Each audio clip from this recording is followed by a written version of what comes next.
안녕하세요. 오늘은 봄 가방 한번 들고 나와 봤습니다. 봄 가방 치고는 조금 갈색으로 가을 가방 같으죠. 근데 이게 봄꽃입니다.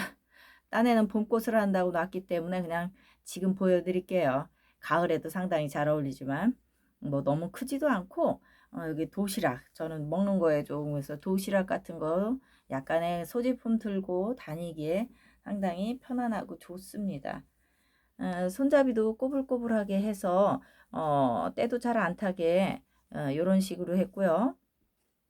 땀이 약간 손에 나도 그립감이 좋기 때문에 땀이 뭐 기분 나쁘게 느껴지지 않는 그런 손잡이입니다. 제가 개인적으로 그런 걸 좋아하죠.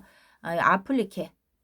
에, 워낙에 제가 못하는 아플리케인데 바탕색이 진하다 보니까 못한 거 표시는 잘 안 나죠. 패치가 이렇게 들어갔고 또 언제나 라인 패치가 기본입니다. 이렇게 여기 이제 동그라미 아플리케가 들어갔고 뒷면은 가로로 퀼팅을 넣었더니 생각 외로 예쁜 모습이 나왔습니다. 그래서 바이어스 처리를 이 안에다가 솜을 집어넣어서 이렇게 처리를 했습니다. 그래서 도톰한 입술을 가진 그런 가방이 됐습니다. 안감은 또 노란 갈색이 들은 이런 안감을 사용했더니 또 이 또한 겉과 잘 어울리죠. 또 퀼트의 맛은 이제 엉덩이 부분 만들 때 이렇게 삼각형 접어서 만드는 이게 또 생각 외로 또 묘미가 있습니다.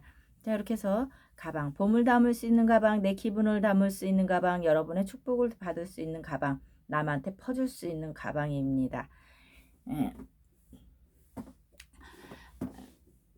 저는 이제 직장을 다닐 때 이런 가방류가 많으니까 매번 다른 거를 이제 들고 다니게 되죠. 그 남들은 잘 모르면 제가 이제 사치스럽다고 보일 수도 있는데 저는 사치하고는 관계가 전혀 없습니다. 뭐 꾸미는 거든 뭐든 그런 거 전혀 관계가 없는데 다만 메이커에는 별로 관심이 없고 그냥 제가 만든 게 좋아서 이렇게 가방이라든지 아니면 못 만드는 옷이라도 제가 만들면 남들이 아무리 욕을 해도 제가 엄청 잘 입고 다닙니다. 그러니까 남의 시선을 별로 신경 안 쓰는 그런 스타일일 수도 있겠죠. 참 내성적인데도 그거는 또 마침 제가 성격을 잘 타고난 듯한 그런 느낌이 있습니다. 그 이제 여러분도 병원에 가면 차트 기록을 이제 병원 선생님이 의사 선생님이 하실 거예요. 그런 것처럼 저희 병원에서도 한의사 선생님이 언제나 차트 기록이 있었고 또 환자분이 오시면 이제 찾아서 그거를 이제 처음에는 종이로 했지만은 그다음에는 왜 컴퓨터에 열어서 컴퓨터로 넘겨드리잖아요. 이제 그거를 하는데 기다리는 시간이 있어요. 다른 분들을 이제 진료하는 동안에 기다리셔야 된다거나 그리고 원장님과는 말씀이 길지 않아도 또 진료실에서 저와 함께 치료하는 시간이 1시간이 넘죠. 아니면은 다른 데 뭐 볼 일이 있는데 잠깐 들려서 그분들이 와서 잠깐 쉼터도 될 수 있고 여러 가지로 오히려 진료를 해 주시는 한의사 선생님보다 원장님보다 저와 함께 있는 시간이 훨씬 더 많아요. 2배 정도 기본 2배는 더 많아요. 그러기 때문에 그분들의 어떤 사소한 그런 행동 하나라든가 이런 게 저와 더 많이 소통이 되고 있고 제가 더 많이 느끼는 경우가 있어요. 전문 분야인 병에 대해서는 제가 모르지만은 그거야 원장님 몫으로 가고 있지만은 그분의 아주 소소한 몫은 제가 더 많이 알죠. 그러면 저는 예를 들어서 이분이 아침에 바나나를 한 손 사오셔요. 그러면은 그분 차트를 찾으면서 차트 밑에다가 제가 이제 타자를 쳐드리죠. 바나나 한 손을 사오셨습니다. 하고 차트를 넣어드려요. 그러면 이제 원장 선생님께서 그분께 꼭히나 아유 바나나 사오셨어요 하고 세신머리 없이 인사를 드리진 않아도 원장님께서는 그분이 이 사람은 우리 한의원에 기본적으로 정이 있고 그런 것들을 파악하기 좋은 거예요. 그리고 어느 한 분은 저희 한의원에 오셨을 때 느낌이 좀 이상했었어요. 조금 어색한데 막 잘난 척도 많이 하고 막 그랬는데 제가 봐서는 무엇인가 사회에 격리돼 있었던 것 같고 하여튼 그런 느낌이 있었어요. 그래서 차트에다가 제가 뭐라고 써드렸냐면은 이분은 교도소 출소하신 지 며칠 안 된 것 같습니다. 뭐 이런 거 자료를 좀 뭐 써서 드리고 그리고 오며 가며 그분께서 하시는 행동 사항을 이렇게 기록을 좀 해드려요. 그럼 원장님께서 그분을 아파서 예를 들어서 그분이 손목이 아파서 오셨지만은 손목만 치료하는 게 아니라 여러 가지 내적인 면까지도 말을 툭툭 던지면서 그분을 사회에 적응할 수 있게 한다거나 아니면 굉장히 여기는 안전한 곳이니까 마음 놓고 당신을 오픈 안 시켜도 되고 당신은 그냥 편하게 치료만 받고 가도 됩니다라는 그런 뉘앙스를 줄 수 있는 그런 계기가 되는 거예요. 그런 식으로 해서 차트를 관리하고는 했는데 우리는 외적인 치료보다 내적인 것 때문에 더 많은 힘든 것을 갖고 있죠. 예. 그래서 그게 이제 도움이 많이 됐었다고 이제 원장님께서 말씀을 하셨고 또 저 또한 이런 걸 하면 여러분들도 식당이든 어디든 손님이나 환자분에 대한 그런 비밀 유지가 기본이잖아요. 그런 것도 물론 지켜드려야죠. 지켜주고. 제가 그 병원에서 여러분들을 그렇게 만났어도 10년 이상 여러분들, 그러니까 손님들을 만났어도 전화번호를 주고받거나, 물론 차대는 기본적으로 전화번호하고 주소는 받아 적습니다. 그런데 제가 한 번도 그 전화번호라든가 아니면 주소 이런 걸 따본 적이 없고, 그리고 그분들과 식사 한 번을 해본 적이 없고, 따로 무엇인가 원해서 만남을 청했어도 와서 환자 대 손님과 직원으로서의 대화를 해봤지 한 번도 그 사람들을 개인적인 어떤 감정으로 만나보거나 뭐 식사를 한다 이런 거는 여태껏 해본 적이 없습니다. 그 정도로 저는 공과 사를 좀 구별을 했었어요. 그런데 그게 정말 필요하더라고요. 지금 지나고 보니까.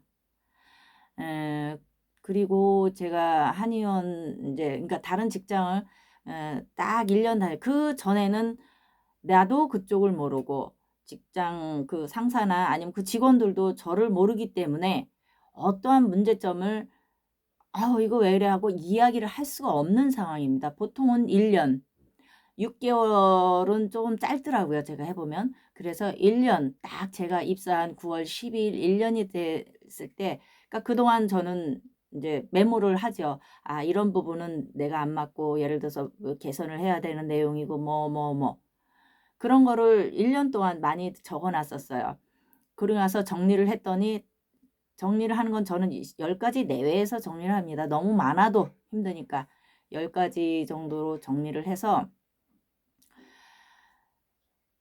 다른 직원들과 원장님과 같이 오전마다 앉아서 회의를 했는데 회의를 하면은 그 자리에서 제가 원장님께 그날 같은 경우 메모지를 미리 원장님께 전해드립니다. 갑자기 전해드리면은 여러 사람들 같이 이야기하는 데서 불편한 일이 생길 수도 있고 답변을 못 듣는 경우가 있으니까 제가 먼저 원장님 오늘은 제가 이걸 좀 말씀드리겠습니다 하고 메모를 드리고 그리고 앉아서 안건을 이야기합니다.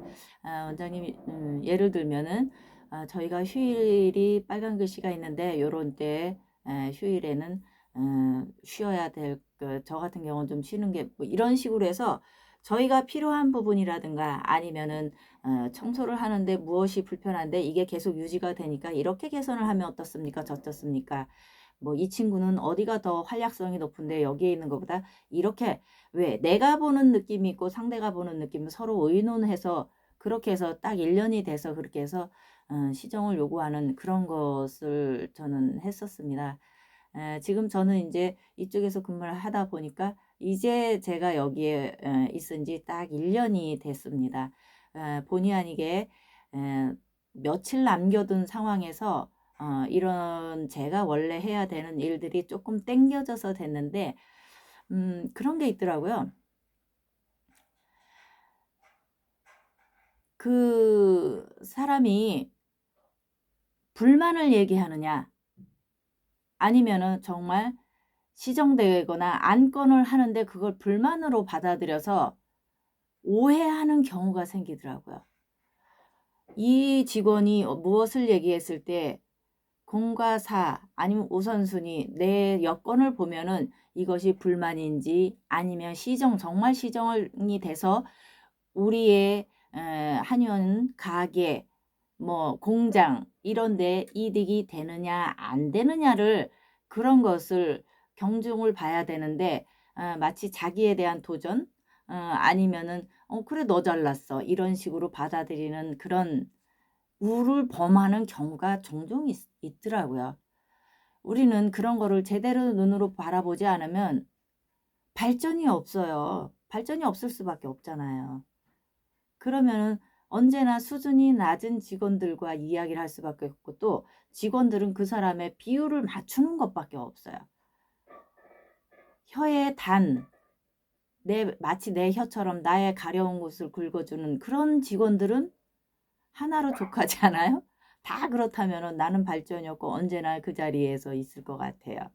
내가 조금 그 말이 들어도 귀에 조금 거슬려도 한 번 더 생각해서 나중에 얘기해 주고 서로가 의논되는 그런 질량의 높이 가치를 좀 쌓아야 되지 않을까 하는 생각을 잠시나마 해봤습니다. 정말 그 차이를 분간하지 못하는 오너나 상사분들하고 이야기를 한다면은 좋은 소리만 해줘야 될 것 같아. 입에 단소리, 귀에 듣기 좋은 딸랑딸랑 소리, 그런 소리만 해줘야 될 것 같다는 생각이 들더라고요. 그러면 그런 단소리는 당장에 좋을지 몰라도 나중에는 서로가, 그러니까 뒷말을 하게 되죠. 그러면은 뒤돌아서서, 야, 우리 사장님이 이런 말 해준 거 엄청 좋아하더라. 뭐 이런 식으로 직원들끼리 그렇게 얘기하게 되잖아요. 그런 것들 많이 봤죠. 저 나이가 이만큼 있는데 벌써. 조금 한번 깊이 있게 공과 사 아니면은 내가 저 사람이 과연 불만을 얘기하느냐 아니면 정말 시정을 요구하느냐 그 차이는 분간하는 거는 오너, 사장 아니면 나보다 높은 직책을 갖고 있는 나보다 낮은 직책을 갖고 있든 뭘 하든 그런 것은 스스로의 몫이지 않을까. 우리는 점점 성장해야 되니까요. 융합해야 되니까 함께 해야 되니까 깊이 있게 느껴봐야 될 것 같습니다. 평생 그 자리에서 앞에서 이렇게 정식적으로 얘기하는 것보다 뒷말에 귀를 기울여서 그것을 더 크게 본다면은 어떻게 하겠어요? 어떻게 할 거야? 응. 자, 오늘도 여러분께 축복을 드리고요. 그리고 축복을 다른 분에게 줄 수 있는 그런 여건을 만들었으면 좋겠습니다. 감사합니다. 축복 받으세요.